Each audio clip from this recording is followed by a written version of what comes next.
O mês de setembro é dedicado à Sagrada Escritura na Igreja Católica do Brasil. É bom que se diga, porque essa experiência de um mês da Bíblia não é conhecida no mundo inteiro. Aliás, foi somente o ano passado que o Papa Francisco dedicou em toda a igreja a nível mundial um chamado para que o terceiro domingo do tempo comum seja o domingo da Palavra de Deus. E aí é muito interessante a gente dar este valor à palavra de Deus. A palavra de Deus que para nós está presente na Sagrada Escritura, mas a gente acredita também que Deus tem outras formas de se comunicar. A forma que Deus se dirige para nós não é por uma forma monofônica. A forma de Deus falar para nós é estereofônica, se que a gente pode usar essa comparação. A palavra de Deus não é dirigida apenas por uma faixa, mas de várias faixas essa palavra chega até nós. Sim, porque Deus fala através das suas obras, na sua criação. Deus nos fala através dos acontecimentos, os chamados sinais dos tempos. Deus nos fala através da sua igreja que atualiza a palavra de Deus. Por isso até na liturgia da missa, a homilia compõe o chamado rito da palavra, a atualização dessa palavra, e seguramente são formas que Deus tem de continuar falando no coração da humanidade, no coração dos seus filhos e de suas filhas, para o coração dos seus filhos, para o coração de suas filhas. O mês de setembro é dedicado então no Brasil como o mês da Bíblia, porque no dia 30 de setembro a gente celebra a memória litúrgica de São Jerônimo. São Jerônimo tem um papel muito importante na vida da igreja.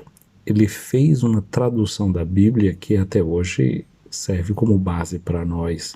Ele traduziu da língua grega, da língua hebraica, o texto da Sagrada Escritura para aquela que era a língua falada pelo povo. E é muito interessante porque se diz que a tradução que ele fez é chamada de tradição chamada Vulgata. Foi feita para divulgar, para chegar a todas as pessoas, inclusive aquelas que não falavam um latim culto, um latim fino, um latim requintado. Por exemplo, quando a gente ouve a missa, participa da missa, a gente encontra uma expressão latina, por exemplo, miserere nobis, que seria um verbo, tem de piedade de nós. E nobis, para quem conhece latim, é o chamado caso dativo, pode ser também a terminação de um caso chamado ablativo. E os que falam uma língua fina diziam, mas esse verbo miserere não pede um dativo, mas sim pede o caso genitivo, miserere nostri. Quase como que dizendo que até hoje na liturgia da missa a gente tem um latim mal falado, um latim não aceito por aqueles que eram da norma culta, que tinham a norma de Cícero como a norma para falar a língua latina. Portanto, a igreja também se acomoda a uma certa simplicidade do falar, ferindo aquelas regras do latim, que era tido como o latim puro. Daí até porque essa tradução é também chamada de Vulgata, porque quer levar em consideração a gente simples, que também falava a língua latina. É certo que respeitando, Jerônimo respeita o padrão da língua, respeita a estrutura da língua. E hoje em dia a gente está habituado a escutar muito a falar, por exemplo, dizer assim, o lugar da fala. E eu acho interessante, olhando a vida de São Jerônimo e da tradução que ele fez, prestar atenção ao lugar da tradução. Porque fazer uma tradução é sempre atravessar de um lado ao outro. E ele precisou atravessar o mar para ir até a terra de Jesus. O lugar que ele escolheu, não para falar, mas para traduzir, foi a Gruta de Belém. Aquele lugar onde o verbo que se tinha feito carne no ventre de Maria, em Nazaré, esse verbo feito carne, dá a conhecer o seu rosto justamente na gruta de Belém.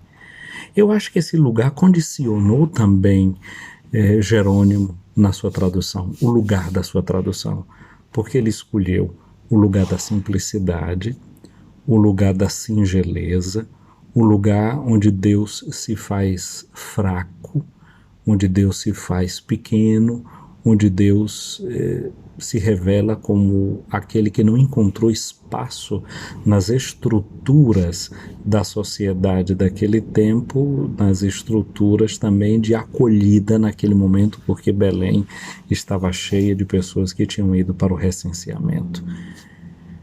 Então Jerônimo fica ali, naquele lugar, na periferia de Jerusalém. Belém está a 6 quilômetros de Jerusalém.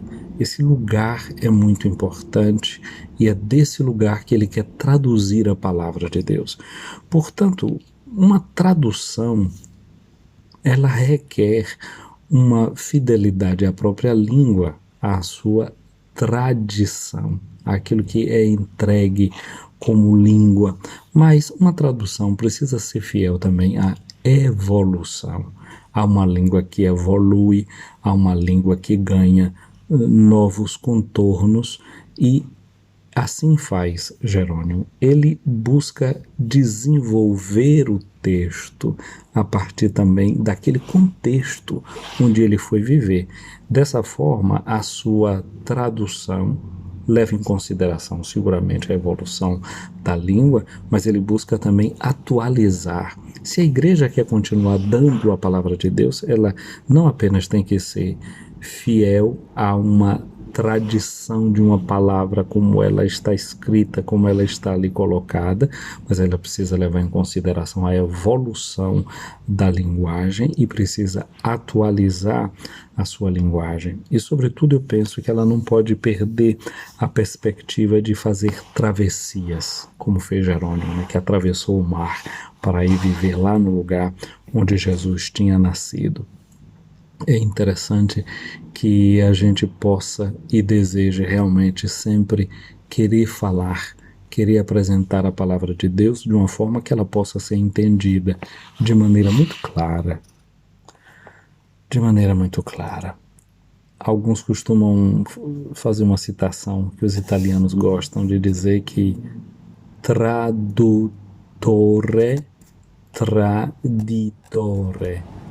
Traduzir significa converter em uma outra forma algo que é dito, mas traduzir vem de tradere também, que quer dizer entregar. A igreja precisa entregar ao povo a palavra de Deus sem trair essa palavra, sendo fiel ao que os textos dizem, mas sendo fiéis também ao contexto de onde uma palavra é produzida, para que no lugar onde ela é escutada, ela possa ser compreendida. Então eu quero desejar no dia de hoje que a gente consiga sempre cada vez mais entregar a palavra de Deus na vida das pessoas, para que ela sirva de nutrimento, de base forte. Essa é a missão da igreja, fazer com que a palavra do Senhor continue sendo ouvida, continue sendo entendida, continue sendo amada.